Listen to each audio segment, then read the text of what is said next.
অসাধারণ একটা ভিউ।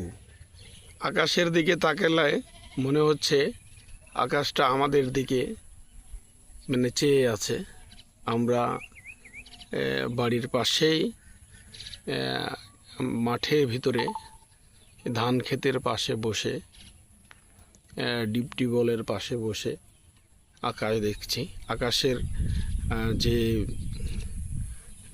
সিনটা দেখাচ্ছে মানে মেঘের খেলা কাকে বলে, এবং পাশে থেকে রৌদ্রুর একটা পশ্চিম দিক থেকে রৌদ্রুর একটা আভাস আসতেছে। সব মিলিয়ে একটা অসাধারণ আকাশের নীল বিচরণ দেখে মনে হচ্ছে মুগ্ধকর অবস্থা। আমরা অলরেডি মুগ্ধ হয়ে গেছি।